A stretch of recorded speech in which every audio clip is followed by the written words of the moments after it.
வணக்கம் சகோஸ், எல்லாருமே நல்லா இருக்கீங்கன்னு நினைக்கிறேன். நம்மளோட சேனல்ல டிஎன்பிசி குரூப் 1, 2, 2A, 4க்கான இம்பார்ட்டன்ட் பாயிண்ட்ஸ் லாஸ்ட் டைம்ல ரிவிஷன் பண்றதுக்காக எக்ஸ்பிளனேஷன் வீடியோ போட்டுட்டு இருக்கோங்க. நம்மளோட சேனலை பார்த்துட்டு இருக்கவங்க நிறைய பேர் சப்ஸ்கிரைப் பண்ணாம இருக்கீங்க, கொஞ்சம் சப்ஸ்கிரைப் பண்ணிட்டு பாருங்க. நம்மளோட வீடியோஸ் எல்லாமே உங்களுக்கு கண்டிப்பா யூஸ்ஃபுல்லா இருக்குங்க. நம்மளோட சேனல்ல இன்னைக்கு நம்ம என்ன பார்க்க போறோம்னு பாத்தீங்கன்னா, role of women in freedom struggle. இது டிஎன்பிசி யூனிட் 6 ரொம்பவுமே இம்பார்ட்டன்டான டாபிக். அதுல ஆல்ரெடி நம்ம வேலுநாச்சியார் பத்தி, அஞ்சலை அம்மாள், தில்லையாடி வள்ளியம்மை, ருக்மணி லட்சுமி பத்தி இவங்கள பத்திலாம் வீடியோஸ் நம்ம போட்டுட்டு இருக்கோம். டிஸ்கிரிப்ஷன்ல லிங்க் இருக்கும், போய் பாருங்க. இன்னைக்கு நம்ம யார பத்தி பார்க்க போறோம் அப்படின்னு பாத்தீங்கன்னா, அம்புஜம் அம்மாள் அவங்கள பத்தி தாங்க பார்க்க போறோம். அவங்களுடைய காலகட்டம் என்னன்னு கொடுத்திருக்காங்கன்னு பாருங்க. 8 Jan 1899ல இருந்து 6 October 1983. ஸோ இவங்கள பத்தி இந்த வீடியோல பார்க்கலாம் வாங்க. ஸோ அவங்கள பத்தின ஜென்ரல் இன்ட்ரடக்ஷன் தாங்க நம்ம இப்ப பார்க்க போறோம். இந்தியன் இண்டிபெண்டன்ஸ் ஆக்டிவிஸ்ட், அது மட்டும் இல்லாம விமன் ரைட்ஸ் ஆக்டிவிஸ்ட், பெண் உரிமைக்காக குரல் கொடுத்திருக்காங்க. participated in civil disobedience movement and served as vice president of Tamil Nadu Congress committee. Tamil Nadu Congress கமிட்டியோட வைஸ் பிரசிடென்ட்டா இருந்திருக்காங்க. நம்ம பார்த்த ஃப்ரீடம் ஸ்ட்ரகிள் பண்ண விமென்லயே இவங்க மட்டும் தாங்க இப்போதைக்கு பத்மஸ்ரீ அவார்ட் வாங்கியிருக்காங்க 1964ல. இது ரொம்ப ரொம்ப இம்பார்ட்டன்ட், ஞாபகம் வச்சுக்கோங்க சரிங்களா. இப்போ அவங்களுடைய ஏர்லி லைஃப் பார்க்கலாம். அவங்க பார்ன் எப்போன்னு பாக்குறாங்கன்னா 8 Jan 1899. அவங்க அப்பா பேர் என்ன கொடுத்திருக்காங்கன்னா ஸ்ரீனிவாச ஐயங்கார். அவங்க அம்மா பேர் என்ன கொடுத்திருக்காங்கன்னா ரங்கநாயகின்னு சொல்றாங்க. அது மட்டும் இல்லாம அவங்க அப்பா பத்தின சில இன்ஃபர்மேஷனும் அவங்க கிராண்ட்ஃபாதர் பத்தின சில இன்ஃபர்மேஷனும் நம்மளுக்கு தெரிய வருது. அது ரொம்பவுமே இம்பார்ட்டன்ட்.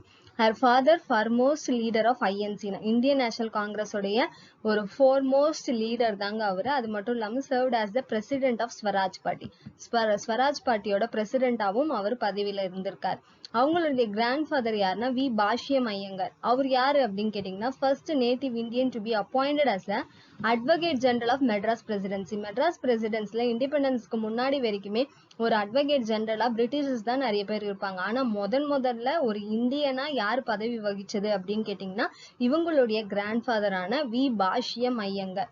ஸோ இப்படிப்பட்ட ஒரு வெல்த்தியான ஃபேமிலில இருந்து வந்தவங்க தான் நம்மளுடைய அம்புஜம் அம்மாள். ஆனா அவங்க எப்படிப்பட்டவங்க அப்படின்றத போக போக நீங்க பாப்பீங்க. ஸோ நம்ம பார்த்தோம் இல்லையா, அவங்க வந்து ஒரு வெல்த்தியான ஃபேமிலின்றதுனால எஜுகேஷன் எல்லாமே அவங்க வீட்லயே அவங்களுக்கு வந்து சொல்லி கொடுத்தாங்க. டீச்சர்ஸ் எல்லாருமே வந்து வீட்லயே சொல்லி கொடுத்தாங்க. அவங்க நிறைய லாங்குவேஜ் வந்து லேர்ன் பண்ணாங்க. அதுல என்னென்ன லாங்குவேஜ் கொடுத்துருக்காங்க பாருங்க. Tamil, English, Hindi and Sanskrit 4 language வந்து அவங்களுக்கு தெரிஞ்சிருக்கும். இதே மாதிரி நம்ம வேலுநாச்சியார் பார்த்திருப்போம் இல்லையா, பிரெஞ்சு, உருது, இங்கிலீஷ், அந்த 3 லாங்குவேஜ் அவங்களுக்கு நல்லாவே தெரியும்னா, அதே மாதிரி அம்புஜம் அம்மாளுக்கு தமிழ், இங்கிலீஷ், ஹிந்தி அண்ட் சான்ஸ்கிரிட் இந்த 4 லாங்குவேஜ் வந்து அவங்க கத்து வச்சிருக்காங்க. இவங்க வந்து ரொம்பவுமே சிம்பிளான லைஃப் தாங்க வாழ்ந்தாங்க. ஃபேமிலி வெல்த்தியான ஃபேமிலியா இருந்தாலுமே இவங்க ரொம்பவுமே சிம்பிளான லைஃப் தான் வாழ்ந்தாங்க. இவங்க வந்து யாரை மேரேஜ் பண்ணிக்கிட்டாங்கன்னு பாத்தீங்கன்னா தேசிகாச்சாரி. இவர் வந்து ஒரு அட்வொகேட் அப்படின்னு சொல்லிட்டு சொல்றாங்க. She fought against the women's slavery along with V.M. கோடை நாயக்கி and ருக்மணி லட்சுமிபதி. இவங்க கூட எல்லாம் சேர்ந்து இந்த விமனுடைய அடிமைத்தனத்தை வந்து எதிர்த்து இவங்க வந்து குரல் கொடுத்தாங்க, போராட்டமும் செஞ்சாங்கன்னு சொல்றாங்க. She inspired a sense of freedom among people by singing Bharathiyar songs. So மக்களிடையே வந்து இந்த ஃப்ரீடம் பத்தின உணர்ச்சியை தூண்டுறதுக்காக இவங்க என்ன பண்ணுவாங்கன்னா பாரதியாரோட பாடல்லாம் பாடி மக்களை வந்து இன்ஸ்பயர் பண்ணியிருக்காங்க அப்படின்னு சொல்றாங்க. அது மட்டும் இல்லாம she was the ardent follower of Gandhi. Gandhi வந்து அடிக்கடி இவங்க வீட்டுக்கு கிட்டத்தட்ட 2 times வந்து அவங்க வீட்டுல வந்து ஸ்டே பண்ணியிருக்கிறதாகவும் நம்மளுக்கு இன்ஃபர்மேஷன் இருக்கு. she donated all her jewels to social welfare program. So இந்த சிவில் டிசோபீடியன்ஸ் மூவ்மெண்ட்லாம் நடக்கும்போது என்ன பண்ணுவாங்கன்னா அவங்களோட ஜுவல்ஸ் எல்லாத்தையுமே வந்து இந்த சோஷியல் வெல்ஃபேர் ப்ரோக்ராம்காக அவங்க டொனேட் பண்ணிடுவாங்க. ஸோ இவங்க காந்தியினால இன்ஸ்பயர் ஆனதுனால இவங்க என்ன பண்ணுவாங்கன்னா சில்க் கிளோத்ஸ் எதையுமே வந்து நான் இதுக்கப்புறம் போட மாட்டேன்னு சொல்லிட்டு அவங்க வெறும் காதி கிளோத்ஸ் தான் போட ஆரம்பிச்சாங்க. அது மட்டும் இல்லாம she qualified as a teacher and taught at Sarada Vidyalaya girls school part டைமா அவங்க ஸ்கூல்ல வந்து டீச்சரா ஒர்க் பண்ணியிருக்காங்க. இப்போ இதுக்கப்புறம் அவங்க இயர் பை இயர் என்னென்ன பதவியெல்லாம் வகிச்சாங்க அப்படின்றத பார்க்கலாம். 1929ல she was nominated as a treasurer of Women Swadeshi League Madras அப்படின்னு சொல்லிட்டு சொல்றாங்க. இது வந்து ஒரு நான் பொலிட்டிக்கல் இன்ஸ்டிடியூஷன். இது வந்து காந்தியன் பிரின்சிபல் வச்சு மூவ் ஆகிற ஒரு இன்ஸ்டிடியூஷன் தான். அதுல வந்து இவங்க ட்ரெஷரரா ஒர்க் பண்ணியிருக்காங்க. அண்ட் 1930ல ஹர் பொலிட்டிக்கல் கரியர் ஸ்டார்டட். 1930ல தான் அவங்களுடைய அரசியல் வாழ்க்கை ஆரம்பமாகுதுன்னு சொல்றாங்க. She joined salt satyagraha and got arrested. So salt சத்தியாகிரகால பங்கு பெற்றதுனால பிரிட்டிஷர்ஸ்னால இவங்க அரெஸ்ட் பண்ணாங்க. அப்ப வந்து ஜெயிலுக்கு கிட்டத்தட்ட வந்து அவங்க 2 டைம்ஸ் வந்து போயிட்டு வந்திருக்காங்க அப்படின்ற இன்ஃபர்மேஷனும் நம்மளுக்கு இருக்கு.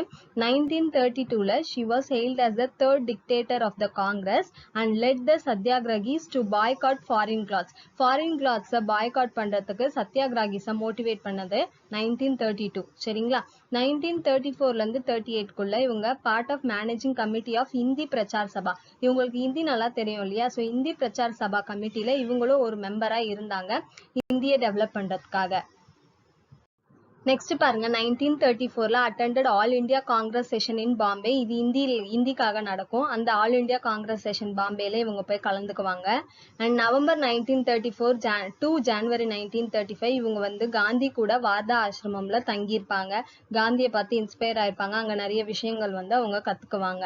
1939ல இருந்து 1942க்குள்ள secretary of women's India association WIA இதான் அப்ரிவேஷன், அதோடைய செக்ரட்டரியா அவங்க இருந்திருப்பாங்க. அதே ஆண்டு பாருங்க 1939 to 1947 வரைக்கும் ட்ரெஷரர் ஆஃப் WIA, அதே WIA-யோட ட்ரெஷரராகவும் இவங்க இருந்திருப்பாங்க.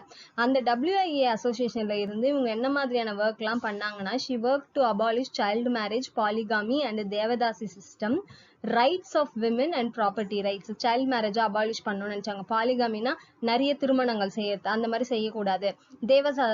தேவதாசி சிஸ்டம் அபாலிஷ் பண்ணணும்னு நினைச்சாங்க. அதுக்கப்புறம் விமனுக்கான உரிமையை வாங்கி கொடுக்கணும், அவங்களுக்கு சொத்து உரிமையை வாங்கி கொடுக்கணும். இந்த மாதிரியான வேலைகள் எல்லாமே இந்த விமென்ஸ் இந்தியா அசோசியேஷன் மூலமா அவங்க பண்ணிட்டு இருந்தாங்க அப்படின்னு சொல்லிட்டு சொல்றாங்க. நெக்ஸ்ட் பாருங்க, 1947 during all India women's conference in Madras. இது வந்து ஆவடியில நடக்கும். She was the chairperson of the reception committee. அதோடைய சேர்பர்சனா இவங்க இருந்திருக்காங்க. நெக்ஸ்ட் பாருங்க, இன் 1948ல ஸ்ரீனிவாச காந்தி நிலையம் அப்படின்ற ஒண்ணை வந்து அவங்க ஆரம்பிக்கிறாங்க. அதோடைய பிரசிடென்ட் அண்ட் ட்ரெஷரர் ரெண்டுமே அவங்க தான். ஸ்ரீனிவாசா அப்படின்றது அவங்க அப்பா பேர் இல்லையா? காந்தினால இன்ஸ்பயர் ஆனதுனால ஸ்ரீனிவாச காந்தி நிலையம் அப்படின்ற ஒண்ணை வந்து அவங்க ஸ்டார்ட் பண்ணியிருக்காங்க. இந்த ஃபவுண்டேஷன் ஸ்டார்ட் பண்ணதுக்கான காரணம் என்னன்னா, gave free coaching to poor girls, free dispensary, provided training and employment in printing press. So poor கேர்ள்ஸ்க்கு எல்லாமே ஃப்ரீ எஜுகேஷன் கொடுத்து அவங்களுக்கு தேவையானது எல்லாமே கொடுத்து அவங்களுக்கு எம்ப்ளாய்மெண்ட்டும் வாங்கி தரது தான் இந்த ஒரு நிலையத்தோடைய மெயின் மோட்டிவா இருந்தது. அது மட்டும் இல்லாமல் ஃப்ரீ மெடிசன்ஸ், மில்க், அதுக்கப்புறம் சாப்பிட்றதுக்கு கஞ்சி, இது எல்லாத்தையுமே வந்து புவர் பீப்புளுக்கு யாருக்கு தேவையோ அவங்களுக்கு வந்து ப்ரொவைட் பண்ணாங்க. இந்த ஸ்ரீனிவாச காந்தி நிலையம் எங்க இருக்குன்னா மெட்ராஸ்ல தேனாம்பேட்டையில இருக்கு அப்படின்னு சொல்லிட்டு சொல்றாங்க. 1956ல she toured Tamil Nadu along with Vinoba Bhave. Vinoba பாவேவோட சேர்ந்து தமிழ்நாடு ஃபுல்லா சுற்றுப்பயணம் மேற்கொண்டாங்க. எதுக்காகனா, to publicise Bhoodan movement. Bhoodan மூமெண்ட்டை பத்தி மக்களிடையே எடுத்து உரைக்கிறதுக்காக வினோபா பாவே கூட சேர்ந்து அவங்க ஓவரால் தமிழ்நாடு வந்து டூர் போனாங்க. 1957ல இருந்து 1962 வரைக்கும் vice president of Tamil Nadu Congress committee. இதை நம்ம ஃபர்ஸ்டே பார்த்துப்போம் இல்லையா? ஆனா இயர் இங்க பாக்குறோம். சரிங்களா? 1957ல இருந்து 64 வரைக்கும் chairman of state social welfare போர்டாவும் இருந்திருக்காங்க. She was known for a simplicity. பார்க்கறதுக்கு ரொம்பவுமே சிம்பிளா இருப்பாங்க. She was also called as Akkamma. இவங்களை நிறைய பேர் அக்கம்மா அப்படின்னு சொல்லிட்டு கூட கூப்பிடுவாங்க. ஸோ நெக்ஸ்ட் பார்க்கலாம், இவங்களுக்கு ஒரு ஃபேமஸான நிக் நேம் இருக்குங்க. She earned the nickname Gandhiji's adopted daughter. Gandhi தத்தெடுத்த பொண்ணு அப்படின்னு கேட்டாங்கன்னா அது அம்புஜம் அம்மாள் அப்படின்னு தான் சொல்லுவாங்க. ஸோ அது அவங்களுடைய நிக் நேம் அப்படின்னு சொல்றாங்க. ரொம்ப ரொம்ப இம்பார்ட்டன்ட், கண்டிப்பா கேட்கறதுக்கான வாய்ப்புகள் இருக்கு. சரிங்களா? She translated many works from Hindi to Tamil. அவங்களுக்கு நிறைய 4 லாங்குவேஜ் தெரியும் இல்லையா? அதனால அவங்க என்ன பண்றாங்கன்னா ஹிந்தியில இருக்க புக்கெல்லாம் வந்து தமிழ்ல வந்து டிரான்ஸ்லேட் பண்றாங்க. அதுல ரொம்பவுமே ஃபேமஸான நாவல் எதுனா சேவா சதான் ஆஃப் முன்ஷி பிரேம்சந்த் ஹிந்தில எழுதின சேவா சதான இவங்க தமிழ்ல டிரான்ஸ்லேட் பண்ணிருக்காங்க. அது மட்டும் இல்லாம இவங்க தமிழ்ல புக்ஸ் எழுதியிருக்காங்க. ரிட்டன் 3 books இன் தமிழ். அது என்னன்னு சொல்றாங்க, நான் கண்ட பாரதம் அப்படின்னு சொல்லிட்டு தமிழ்ல சொல்றாங்க. அண்ட் அது மட்டும் இல்லாம துளசி ராமாயணம் அப்படின்னு சொல்லிட்டு சொல்றாங்க. ஸோ இவங்களுக்கு பத்மஸ்ரீ அவார்டும் லோட்டஸ் அவார்ட் இது ரெண்டுமே எப்போ கிடைக்குதுன்னா 1964ல கிடைக்குதுங்க. அப்புறம் அவங்க எப்போ இறக்குறாங்கன்னா டைட் அட் 84 years. எப்போனா 6th October 1983ல அவங்க வந்து இறக்குறாங்க. ஸோ சகோஸ் இந்த வீடியோ உங்களுக்கு யூஸ்ஃபுல்லாக இருக்கும்னு நினைக்கிறேன். ஸோ அம்புஜதம்மாள் பற்றி புக்கில் வந்து கொஞ்சமான இன்ஃபர்மேஷன் தான் இருக்குது. நான் அவுட் ஆஃப் த புக் போயிட்டு நிறைய இன்ஃபர்மேஷன் கலெக்ட் பண்ணி இதில் கொடுத்துருக்கேன். இந்த வீடியோ உங்களுக்கு யூஸ்ஃபுல்லாக இருந்தால் நம்ம சேனலை சப்ஸ்கிரைப் பண்ணிக்கோங்க. நிறைய பேருக்கு இதை ஷேர் பண்ணி விடுங்க. பேக்ரவுண்ட் நாய்ஸ் ஏதாவது கேட்டிருந்தா சாரி, பக்கத்தில் வேலை நடந்துட்டு இருக்கிறதுனால சவுண்ட் வந்திருக்கலாம். பட் வீடியோ நம்ம போடணுமேன்றதுக்காக நான் எடுத்துட்டேன். ஸோ தேங்க்யூ ஃபார் வாட்சிங்.